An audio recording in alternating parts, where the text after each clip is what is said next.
Susan, I don't know if you know this, but we used to call this community the Talent Champions Council.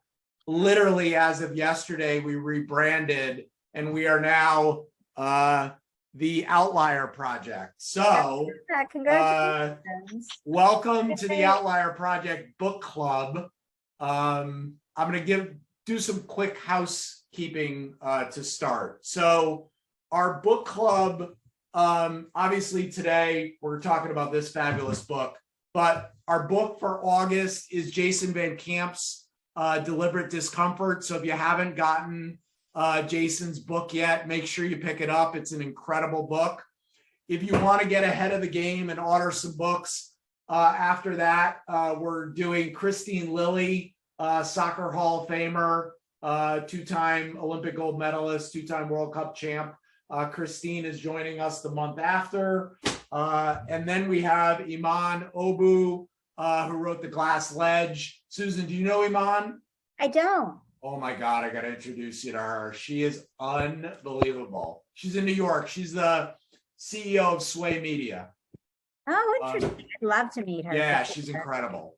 So those are our next three book clubs. And then Conversations with Legends series, August 16th. We have Andy Reese. Andy's a West Point grad, played football there, Green Beret. Really, really interesting story. Then August 23rd, we have kind of a special event. Rachel Druckenmiller is going to be running a power panel with three of our board members. So Claude Silver from VaynerMedia, Laura Gassner-Otting, who is a former CEO and amazing person, wrote the bestseller Limitless, and Jason Van Camp are all going to be on that panel. And August 30th, we have Janelle McCauley. Janelle is a longtime Air Force pilot and is now running a company with Pete Carroll, who's the head coach of the Seattle Seahawks. So we're excited about that. We also have Meredith Vieira, the iconic broadcaster, booked. Colin O'Brady, the 10-time world record holder. Joe Foster, founder of Reebok, blah, blah, blah. On and on and on. So make sure you put those in your calendar so that you don't miss them. We also made the announcement yesterday that we are rebranding the Talent Champions Council to the Outlier Project, but we also announced a retreat. My phone is probably almost blown up from people that are interested. It's not until next year, so it's October 2nd through the 5th.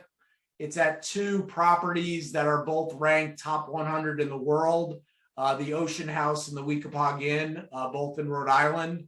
And we have three absolutely off the charts, iconic people that are going to be spending those 4 days with us. Wow. And I'm not going to tell you who they are yet. So you're going to have to wait. But we'll have more info on that.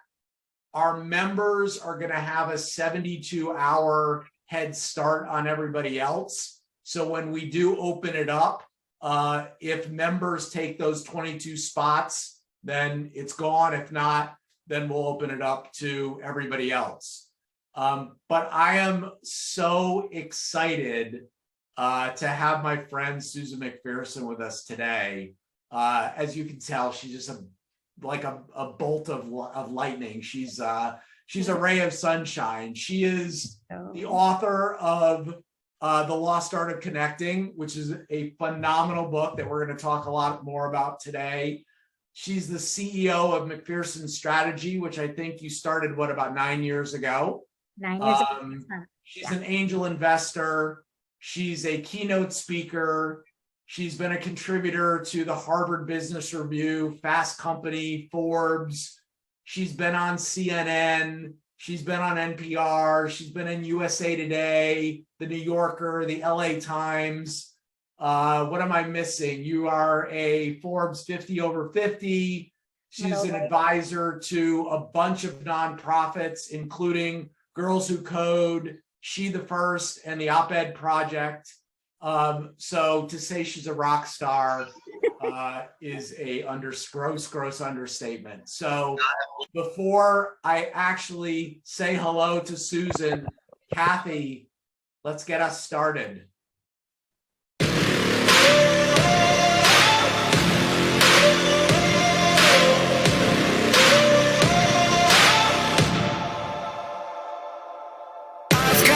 Lightning inside me, son of a god. I'm like a titan that's rising on just you watch. I'm stepping into fate. There is no time to waste. I've got that lightning inside me. This is how legends are made.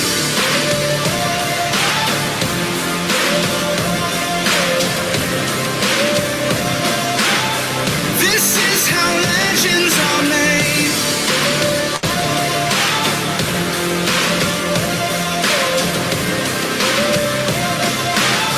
This is how legends are made. Brand new intro. Just for you, Susan. Damn, that was fun.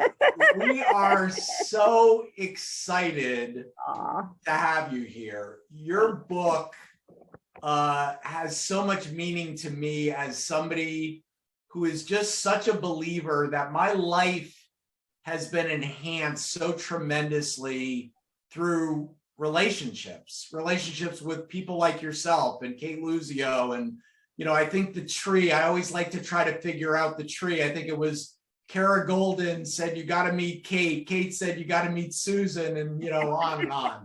So it's just so much fun to build real relationships, and you are so good at it. And the fact that you've taken the time to write what I consider like a field guide for everybody is so wonderful. So anyway, welcome. I'm so excited to have you here. Thank you. Well, I think you all, I mean, this community epitomizes everything I laid out in the book, clearly. I can just tell by the vibrance between all of you. And I've done a lot. Love each other. it's adorable. Yeah, it's amazing. I forgot to mention, for anyone who's new to one of these calls, we do about 30 minutes. We're going to do a little bit less of me talking to Susan. I've got a bunch of questions for her, and then we're going to open it up to you guys. So all you have to do is in the chat, just say, hey, I've got a question. You don't have to put your question, because I want you to be able to ask Susan directly, whatever your question might be. So make sure you drop that in the chat. So it's so hard to figure out where to start, but you were gracious enough. You wrote a beautiful chapter in my last book, Standing O Tribute, and you wrote it about your mom. And you also dedicated The Lost Art of Connecting to your beautiful mom, who passed way too soon. Tell us about your mom, and tell us about why the dedication to her and her connection with, you know, one of your superpowers, which is to connect. Well, thank you for that. And just to set the stage, my mom sadly was tragically killed at the DuPont Plaza Hotel fire, which happened on New Year's Eve back in the night of 1986, going into 1987. So I think I was 21 at the time. But before that, she had gone back to work when I was in first and second grade, which was really unusual in the 70s. Most of my friends, all their moms, you know, were home when they got home from school, etc. And for many years, probably till I was 16, I was a bit, what's the word? I was not happy about it, put it that way. But then I learned she was doing public relations for various PBS stations and doing really cool stuff. And she'd come back from conventions and have all sorts of like Big Bird stuff and, you know, all the public television. You know, I got to meet Mr. Rogers, and, you know, I realized she was really, really cool. But what she was most well known for was she was a serial connector. The difference is she used the telephone and her VW Bug and the typewriter and the US Postal Service. And I just assumed everybody's parents were serial connectors. And I should also, though, say my father, who was a college professor at a women's college for almost 40 years, would have students, then he would have their daughters, then he would have their granddaughters, and he would stay in touch with all of them. And every morning at the breakfast table, I kid you not, I would have to vie for real estate for my bowl of cereal because they would have the 5 local newspapers, plus yesterday's or the day before's New York Times, because in upstate New York, it took a few days for the New York Times to get there.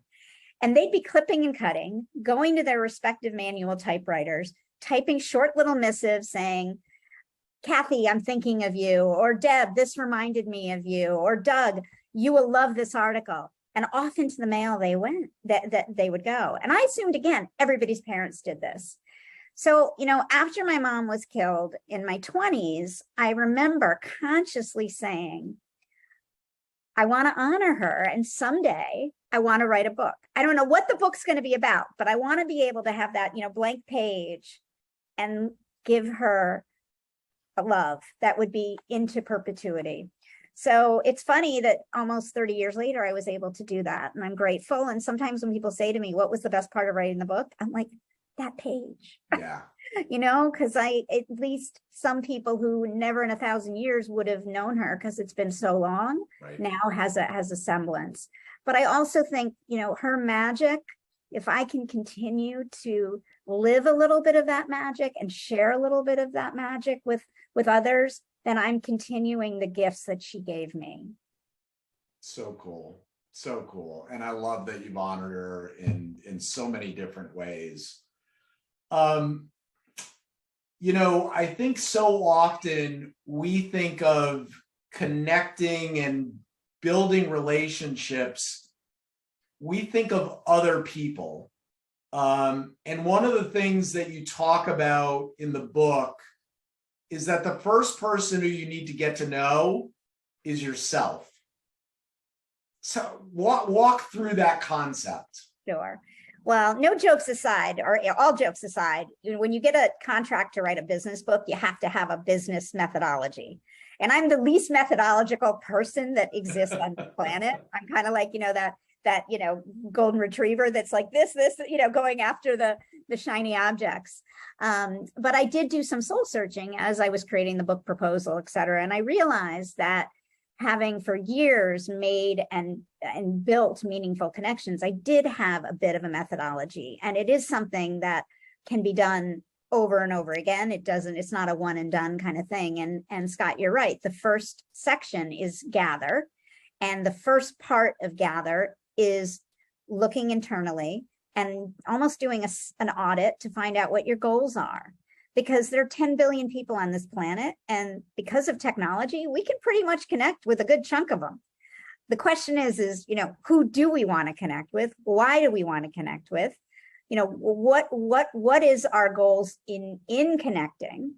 And also in the gather phase, thinking about the superpowers that you bring to the table. Because for me, in my kind of mindset of what connecting is, it's not networking. It's not what can people do for me? It's what can I do for others? How can I look at the connections that I have built in the last 20, 30, or 3 years? And what can I be doing to supporting them to build more meaningful relationships? I love how you say superpowers, plural. Yes. So most people think superpower. And some people are actually like, I'm not even sure I have a superpower. What do you recommend people do to figure out what their superpowers are? Sure. And yes, we all have many of them, and they're going to ebb and flow and change, depending on where we are in our lives, where we're working, what our personal relationships are, our familial relationships.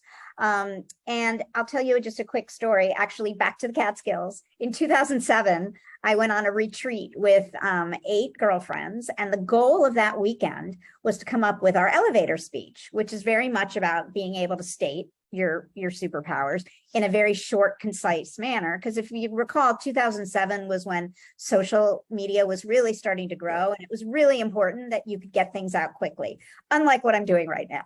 And that weekend, by Sunday, I was able to say, hi, I'm Susan McPherson, and I'm a serial connector. I'm a blah, blah, blah, blah, blah.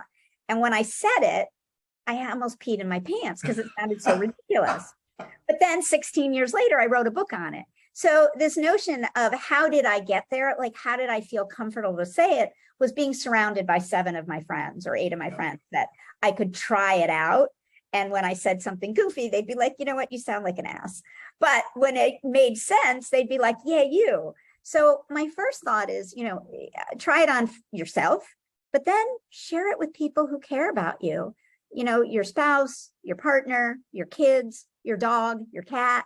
But rehearse it a little bit. And I do believe when we think about our superpowers, when we walk into rooms, whether they're Zoom rooms or Microsoft Teams rooms or, reality rooms, when we go in thinking about our superpowers, we're not as nervous because we know we have something that we can offer others. And it takes a little bit of the edge off. It's so true. And I think sometimes we don't recognize, because our superpowers are sometimes things that are very easy for us. They're just intuitive. So sometimes just asking people like, what is my superpower? And they're like, oh, it's boom, it's this. Can be really, really powerful. And if I get one thing, it doesn't have to be like I'm a rocket scientist, or it could be I speak a couple of languages, or I'm amazing at making pasta sauce, or I'm great at walking my dog. Like, I'm being silly, but it doesn't. I think sometimes we overthink these things, and then it prevents us from actually honing in. It's so true, so true. You talk a lot about, and you touched on it briefly there, but I want to talk about it a little bit more. Networking versus connecting. There's a big difference. And I think a lot of people have especially introverts are like, oh my God, networking, like, no, thank you. And they think of this giant conference room and like passing out business cards. Talk about how you think about networking versus connecting and the power of actually connecting. Well, if you look up the definition of networking in the Merriam-Webster dictionary, it's pretty yucky. and it has work in it. Get it? Network. And there's a reason I didn't title my book The Lost Art of Networking, because networking is very transactional. It's one-to-many. I am not against networking by any stretch of the imagination. And obviously over the last few years with the pandemic, it's been hard because we've not been in these big rooms. But we will be back at some point in time, and we will be networking. But connecting is flipping the switch on networking and leading with how you can be helpful to others. When you think of networking, it's what can this person do for me? What can I get? What can I walk away with? When I think of connecting, it's like, how can I make sure I introduce Scott to the next great speaker for this amazing group that he has created? Or, and I unfortunately don't know all of you on a personal level yet to be able to say, but in other words, asking the meaningful questions of others so you can tap into your superpowers to be helpful. And before I scare everybody to think all I do all day is say, how can I help? How can I help? Sometimes it's literally just giving somebody a shout out on social media. Right. Or sometimes it's recommending a podcast that that person will like, or opening them up to perhaps a cause that might become their new passion project. So to me, that's the way we connect, not how is this person going to get me a new job, or how is this person going to, help me get a raise? Those things will come if you connect on a more meaningful level. I think so many people are shutting themselves off to amazing relationships because there's too much fixation on the direct path to monetization. Meaning, I want to get to know Susan because Susan can do this for me, and that's going to mean X for my business. Rather than Susan's an incredibly accomplished, super interesting person. I want to get to know her and I want to figure out how to help her.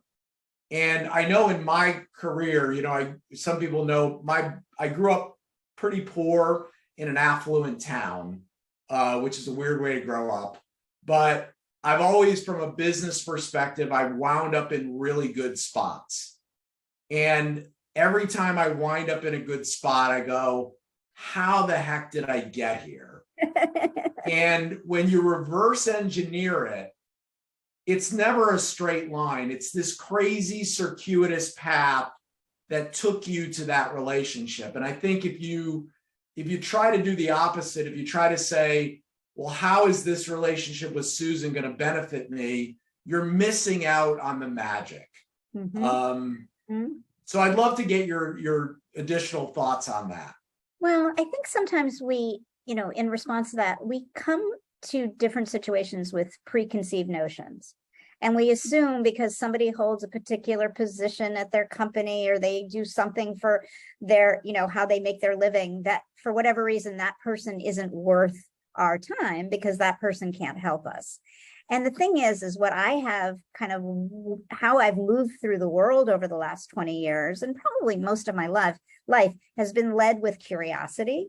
And we don't know what we don't know. And that's actually the exciting thing, right? When you meet people that have completely different upbringings, different religion, all the things, different race, color. So we learn more about the world, we learn more about ourselves. And to me, that if we can get rid of clear the cobwebs and just realize that every single person is a connection to something else, to something new, to something we didn't know, it becomes much more interesting and less scary. And I can just tell you a real quick story that totally just made me realize no more preconceived notions. So if you'll allow me to share this, I think it'll make you also realize, because we all do it. I do it, I still do it, but nowhere near as much as I probably used to. In 2017, it was a Tuesday afternoon. I still remember I was sitting right in this living room, and I received an email from a friend saying, Susan, can you help my friend Brant, a filmmaker, get in a refugee camp tomorrow in Greece? And this was the height of the Syrian refugee crisis. Now, it wasn't so far out of left field because for years I served on the board of the UN High Commission for Refugees. Okay, so I understood why she was asking me. But when I got the email, several things crossed my brain. The first was, it's not easy to get into a refugee camp tomorrow. Two, the last thing the world needs is another documentary film about refugees that no one will see. And three, I was really busy and I had a meeting in 20 minutes. But then I was like, you know what? Why not? Make a few calls. Well, lo and behold, I was able to get this fella, Brant, into the refugee camp the next day. And I learned 3 weeks later that he was not a documentary filmmaker. He was actually a big budget Hollywood director and producer who had done a number of Tom Cruise's films. During his visit, of course, he became enamored with the refugee cause. And he stayed in touch with me. And a couple of months later, another friend reached out and said, Susan, do you happen to know any filmmakers who could go spend 2 weeks at a refugee camp on the Syrian border in Jordan to help youth, 15 to 20 youth, learn how to make films about their escape from Syria? Guess what? I reached out to Brant. Within 5 minutes, he said yes, and he brought 7 other Hollywood filmmakers with him. They went and spent 2 weeks with these kids, and the films that they produced were extraordinary. But there's more. He went on to create a 20-minute narrative film called Refugee that Angelina Jolie happened to see and has been taking that film on the world stage to remind leaders that, even before Ukraine, we had a massive refugee crisis going on. And that film is now going to become a major motion picture. You're all hearing about this now, which is going to be out in early 2024. I can't tell you who's starring in it, but the moral of the story is if I had let my preconceived notions take the best of me, part of that might not have happened. Now, of course, I don't want to take credit where credit isn't due, but I like to think I had one little like cog in the wheel to that story. And I encourage you, look up Brant Anderson. He's a superstar, and he's somebody that I think, Scott, you embellishes what your community stands for too. Truly, truly. Anyhow, Susan, I digress. when the credits roll on that movie, I better see your name. We'll see. I better see it. But you know, the joy of just knowing in this case, yes, it would be wonderful to have my name in lights, but Yep. And also to be able to share it. And it's 100% true story. But I came this close to saying, Yeah. You know what I think is so cool about you is so many people, they don't have a lot of diversity in their relationships. And I think you're somebody that has tremendous diversity in your relationships. And I'm somebody who has always felt like I don't want to just know, maybe who my target clients are. I want to know an eclectic mix of people, whether they're celebrity chefs or best-selling authors or Olympians or pro athletes or artists or whatever, because that's what makes life rich for me and allows me to feel like I can serve almost anybody. So are you strategic at all in making sure that you have diversity in your connections, in your relationships? I do as best I can. When I was growing up, I was the only Jew in like probably a 40-mile radius. And to give you an idea, in 8th grade, all my friends on Friday nights would go to ballroom dancing at a country club that didn't allow Jews. So from a very early age, I was always othered, obviously nowhere near what people of color are, but, it gave me an early understanding of what it was like to not belong. Also in elementary school and probably even junior high, when I would see somebody sitting by themselves, I would always go talk to them. Like it was this sense of, I don't want people to be alone. So I'm probably in an extreme that I have always glommed on to people who might be othered. I've also, for my company, we now have 17 employees, and I'm happy to say we are 50% diverse. And that was a real conscious and I'm not being like, oh, go me, because we need to do this, but it was challenging because your pool of applicants definitely is smaller. So I have been very intentional from a business standpoint. But from a personal standpoint, about 9 or 10 years ago, I became an angel investor, and I chose with lots of intention to invest in women-led startups and women of color-led startups. So just by the nature of doing this, my friendships have become much more diverse. I will say one area that is highly missing in my life is men. So it is so nice to be in this room with lots of men, because I don't know what happened, but ever since I've been single, I don't know any men, like they don't exist anymore. We'll take care of that. All right, but looking at all of you, I'm like, what species? Even my dog, when she meets men, she's just like, oh my God, what is this? So I'm being silly, but it is kind of true. My network is very, very, very women focused. One thing that I think you talk about this in the book, and this is like one of those, of course you're going to do that, but most people don't do it. I know most people, like I just was on a call earlier today, and it was somebody that wanted something from me, and I could tell they knew nothing about me, nothing. It's so easy. So I'll give you an example. Last night I get a text from Kara Golden, our mutual buddy, and she said, I want to introduce you to this woman from CNBC. Are you okay with that? And I said, of course. So I don't know when this call is going to happen, but I already know, I know who her husband is. I know what he does. I know about her kids. And it's just, number one, I'm curious. But number two, I want to do the homework because I want to be respectful of her, and I don't want to go into things blind. Are there any other things that you can think of that are good tips for just doing your homework so that you can build that connective tissue with people? Well, I mean, you just described exactly what you need to do, and that is the research. I mean, I often joke, my first real job was with USA Today in the 80s, and I was a researcher. And before I would interview people, I would have to find out a little bit about them. Guess what I had? The Yellow Pages and the Encyclopedia Britannica. Okay. You don't find out a whole lot in the Yellow Pages, especially if somebody doesn't have a business, right? You get their address. I mean, yes, I did have microfiche and I could go, but blah, blah, blah. There's no excuse now before we meet people or before we reach out to people.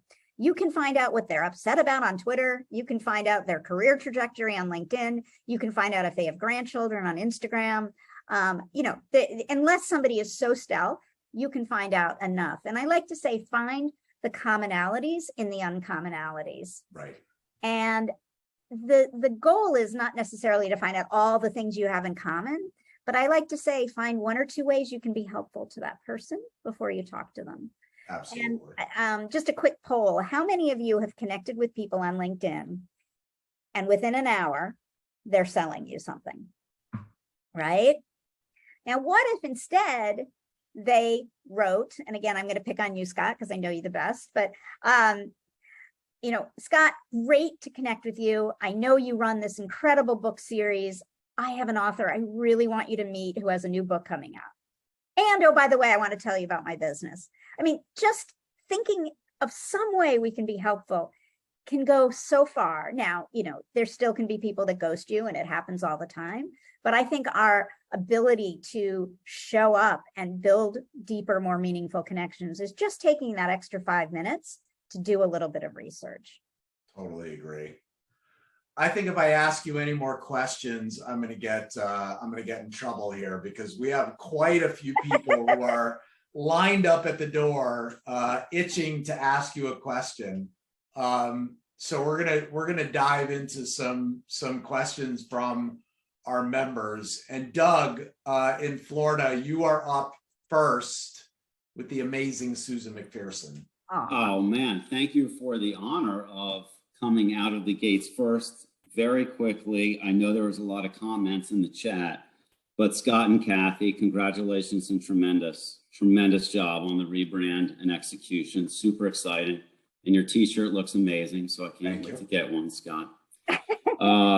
Susan, amazing discussion. Shocking with the energy that you put out to hear that your life isn't overflowing with good dudes, but that's another conversation.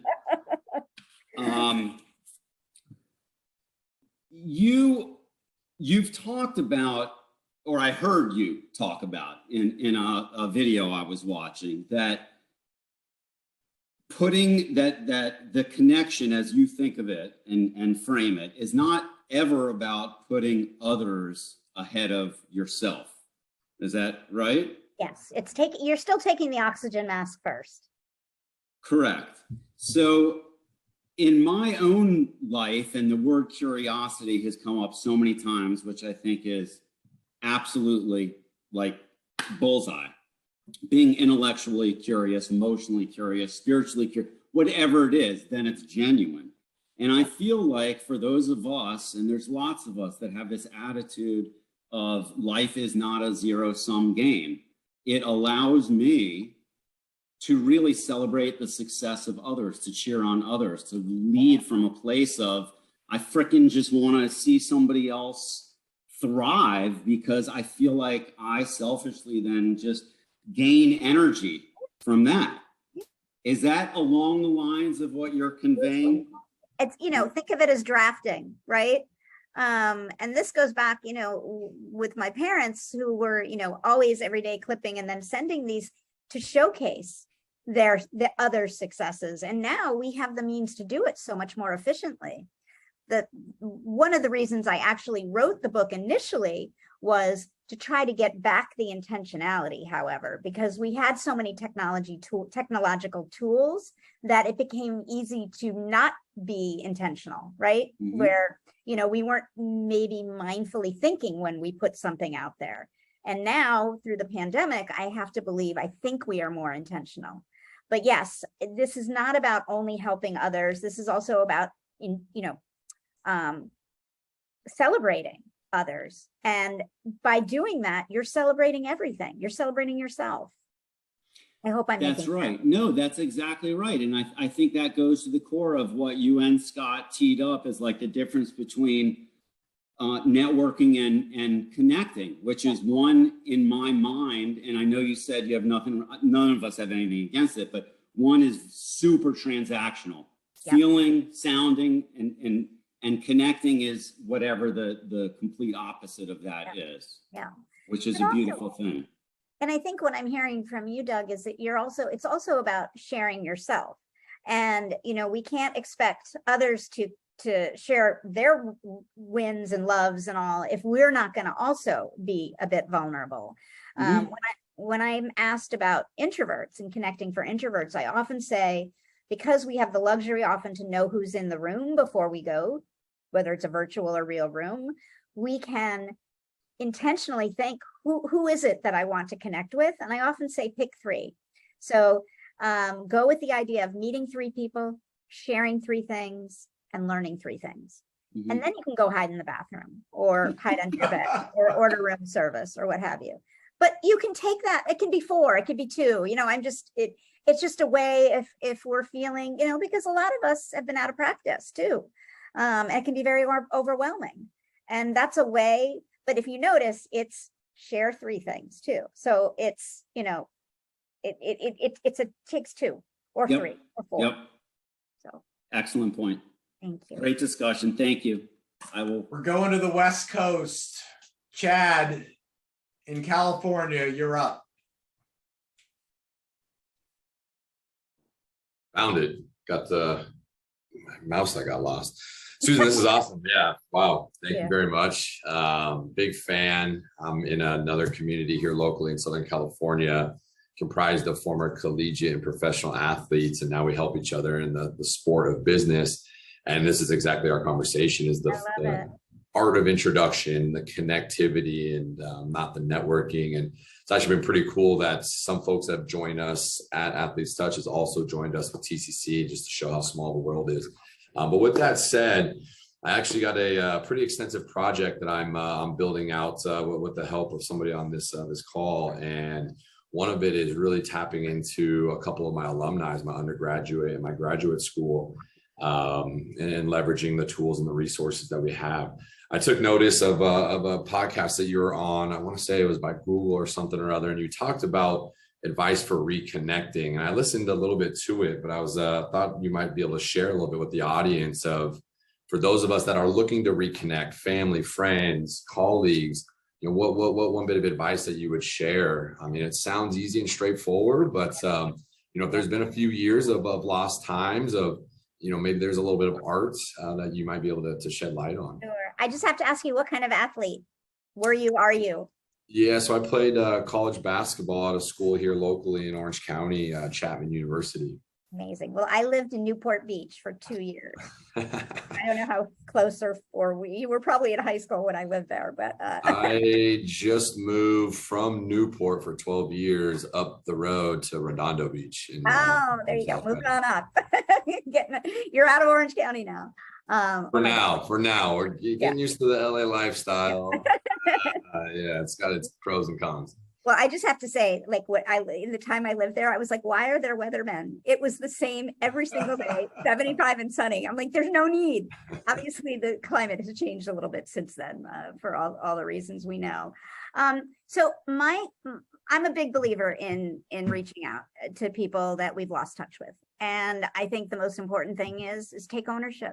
Okay. Even if it wasn't your fault, take ownership, be gracious. And you know what? Use the pandemic. The pandemic has screwed us. Why don't we use it for all it's worth and just say, whether, and I want to backtrack, because I know for some people, the pandemic was, horrifically tragic, lost loved ones, lost livelihoods. And for many of us, it was a horrible bother, and somewhere in between. But that doesn't mean we can't use it to go ahead and say, you know what, the past few years has been tough. I'd love to reconnect. There's always a chance the person will not respond, and to that person's loss. And it took me probably 50 some odd years to get over that, because I used to always expect and hope everyone would respond, but we also know it has nothing to do with us. No, that's great. And last comment here before we bounce past it to next is, it was pretty cool is, you know, I work for a national consulting firm, and, you know, they got their means of connectivity, of more cold calling, so to speak. However, it was pretty cool that yesterday I had 9 touches with CEOs of organizations through the art of connecting and relationships, and it just further laminates the importance of this whole conversation. So appreciate it. I love it. Thank you so much for sharing that. Love it. We're going to the birthday boy himself, Oh, yay. Randy Ostrow. Randy, happy belated. Okay. and Okay, you are up with Susan. so I know there's a lot of people that want to ask questions, and I'm going to just make a comment instead. I've been sitting here listening to this discussion for 46 minutes and smiling, Scott, because it's kind of like Susan and I drank from the same bucket of Kool-Aid in the 70s. Yeah. And I'm just going to leave it at that. Susan, I'm going to reach out to you. There's all kinds of stuff we could discuss.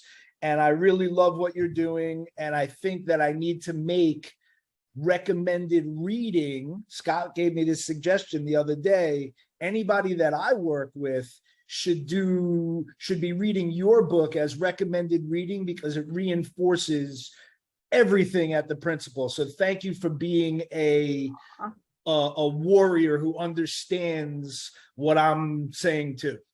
I With love that, let's love send it to someone else who has a question. I bet you ate Jello too. I ate Jello? Well, Jello and Kool-Aid go together. Yeah. Oh, right. Yes.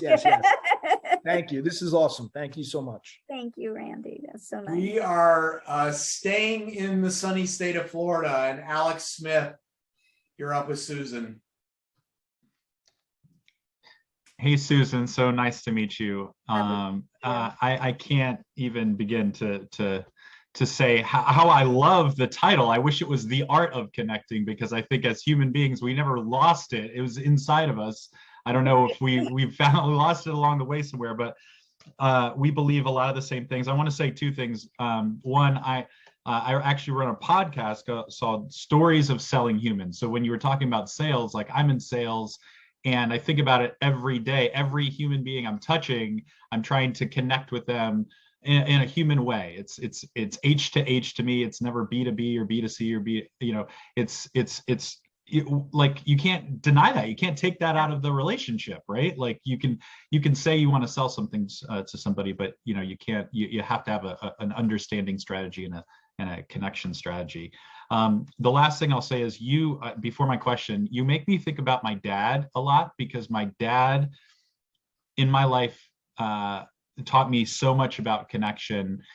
He actually, unfortunately, in 2019, he got rushed to the hospital. He just calls me, I just want you to know I have leukemia. I didn't know what to do with that information. I'd never been close to anybody with cancer, not nearly my dad. And in the process of just a lot of like traumatic stuff in the hospital, I noticed how he would just talk to janitors and nurses, and he knew like 10 different languages. This man worked for the Smithsonian, and he taught in Africa, and he worked in the Ivory Coast, and he would just ask people like, where are you from originally? And people would tell him a lot of countries in Africa, and then he would talk to them in their language. So he would talk Creole to these, these nurses, and they just were smiling. They just lit up, and I was like, this is it. This is everything. Like these people, these are nurses that weren't even working for him, working on their, like, they can't do anything for him, really. Like they weren't working on his case, but like he just wanted to know them, and so many beautiful moments came to that. So I just wanted to tell you that story. You really just that. And you really kind of But yeah. I mean, last year I had unfortunately 3 hospitalizations. And so, just being in the hospital, first of all, what medical staff has had to deal with these past few years with COVID, probably the fact, again, this was 2019 but I think about how hard these people work, and people don't see them as people. People see them as the person injecting them or the person giving them. And the fact that your dad did that is such a gift. And what a remarkable human Yeah. he was. And I'm sorry. Thank you. Thank you. I mean, I have so many recordings, so maybe we can talk about it another I'd time. love And to. yeah, you're someone who is perfect for my discussion. And anybody that teaches anything to Scott, who I believe was the greatest all-time connector. He is. I mean, there needs to be an Oscars of connecting. It is Scott McGregor would be the first recipient in my book. So amazing. But my question was, sometimes there's people like that we feel like are ahead of us, you know, in our careers or in life. Like, you know, I run a podcast and I'm always thinking about like, what amazing guests, and there's a lot of great people that I could have on, and I try to reach out and I'm like, I don't know if I can help them anything. Sometimes I like read reviews on their, you know, books on Amazon and things like that. I'm curious, like if you've had people that, you know, are just, you feel like in your own life that are just so hard to like, maybe you're so far away with, but there's somebody you really want to know. What are some ways that you've broken down the walls to connect with somebody that maybe, you know, is just like a, you know, is just you know, maybe a famous person or somebody that may be ahead of you in your career? Curious to know. Lots of thoughts here. And I'll first, and please forgive me when I share this, but one of the things my mom used to say when I was a young kid was, even Queen Elizabeth farts. And Queen Elizabeth looked very different in the 60s and 70s than she does now. And the point was that we're all equal. Yes, somebody may be more advanced, somebody may be more successful, but in the end, we're all human. We're all dealing with the same struggles and desires and challenges. Now, mind you, there's not a day that goes by that I don't have imposter syndrome. So part of me hears myself saying this and it's like, give me a break. But this notion is we all have ways we can be helpful to one another. So I like what you had said about how you can be helpful to these people. You know, we also live in a world where LinkedIn is a very, very valuable resource. And it helps if we can find a first degree that can help kind of grease the skids, so to speak, to open up. So I always see if I have someone who might be able to connect me. And then I do a little bit of that research to find out if there is something that I can be helpful. If push comes to shove and you can't be, it doesn't hurt just to invite and ask. And you'll appeal to somebody's ego. We all have them, right? But I also just try to remember when I was talking about go with your superpowers. We all have them. So there are things you can be offering. When people say to me, oh, Susan, I'm in my early 20s, you know, and how do I reach out to this person at my company who's very serious? Sometimes I just say 2 words, TikTok. I'm on lots of platforms. I can't figure out the TikTok algorithm. So if some person who's perhaps earlier in their career can help me with that, they go right to the top. I'm being a little silly, but I think you understand what I'm saying. Like, just remember, even though that person, we perceive that person to be so far along, they're the same as us. I totally agree. I think one of the cool things, Alex, that I was thinking of when you were talking about your dad, is I think people that do this really well, like Susan and your father, they get tremendous joy out of it. Like, it's not a homework assignment. It's not, I need to do this for my professional life. It's just they get so much joy from truly getting to know people and developing relationships with no real expectation for anything in return. And I don't know where to find that joy. But I think the more you get out there and just really start, I think the servant is a little overused, but you know, have that servant's mentality where it's, hey, what can I do to help you? I think there are people that, like your dad, who are probably like, they like giving gifts more than they like receiving gifts, and it just brings them joy. So if you can figure out how to be that person, I think it makes it very, very easy. And you and I'm always happy to talk offline about the notion of what could I possibly do to help a billionaire or this person or that person. I'm telling you, there's always something that you can do. And And that's a little bit of a skill to think creatively about how can I help this person to achieve something that's important to them. We are going to Lindsay in Indiana. We're out of Florida. Welcome to Indiana. Indiana, you're up with Susan. Hello, and thank you, Susan. Thank you. So if I'm hearing this correctly, I hear the difference of kind of like leading behind a shield of protection of the networking, the transactional. You don't have to actually bear your true self versus connecting, the authenticity, leading with your heart.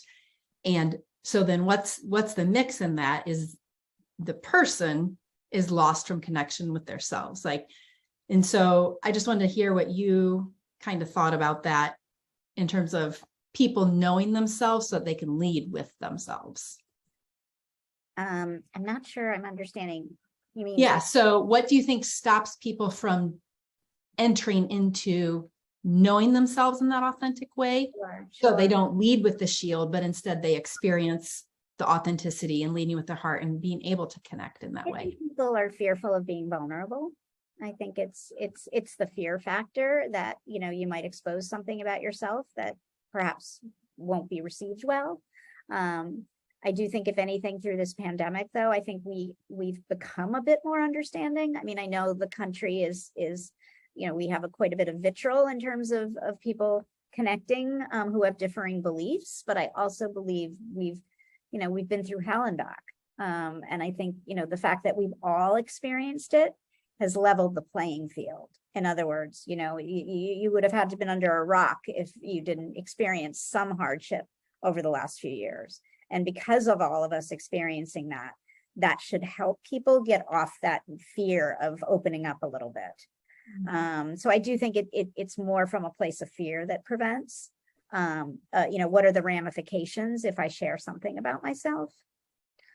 But I think when we do share, we realize, again, we have much more in common than we think we do. Thank you. Of course. And sometimes we forget that, you know, we're in a community, the Outlier Project's 500 people in 29 countries. And can you imagine how much connective tissue there is within those 500 people? I mean, Susan alone is just a treasure trove of, you know, has a treasure trove of amazing friendships. And, you know, part of the first step in developing them is interacting with her, thanking her for her time, buying her book, leaving a review, doing those things that build bonds, that show appreciation for those people. So I guess last question for you, Susan, is, you know, if you had to give just one piece of advice that would have the biggest impact on people in terms of connecting, what would that be? Well, I think twofold. One, if you look back at your life and you think about all the amazing things that have happened, there was a connection involved. And it's a good exercise to do if you think about it. And I don't just mean professionally, I mean personally. Secondly, I learned in the research for the book that when we do make meaningfully connecting a priority in our lives, all things being equal, it actually is a longevity factor, even more than running every day and eating kale every day. Now, I love kale. I live in Brooklyn, of course, but my running days aren't quite what they used to be. So if I can be healthier by meaningfully connecting, I'm going to continue to do that. And I hope you all will too. I get the sense you all are doing it anyways, but now you have a little bit more of an incentive to do so. Susan, you are an absolute delight. You know, I love you to pieces. What can we do as a community to help support you? Oh, we'll tell people about the book. And if, you know, I run a social impact communications firm, and our clients range from Nike and Ford to the Women's Philanthropy Institute, which is actually based in Indiana. I thought of you, Lindsay, when you asked a question. So if you know organizations looking for help on their communications of impact, please think of McPherson Strategies. And good employees. We're always, we're growing, and we obviously need more people, but really just be friends. Connect with me on the various channels. And if you're in New York, look me up. I'm happy to be a tour guide. And thank you so much, Scott and Kathy, and congratulations on what you've built. I mean, it's extraordinary, truly. Thank you. Thank you. We have a lot of fun doing it, and we are just getting started. So Kathy, take us out. This is how legends are made.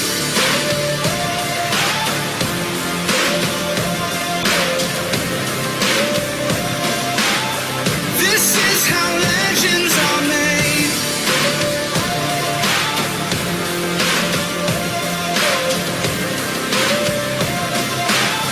This is how legends are made.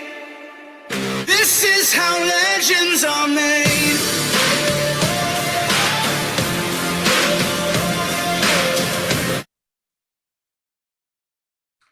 Great seeing you guys.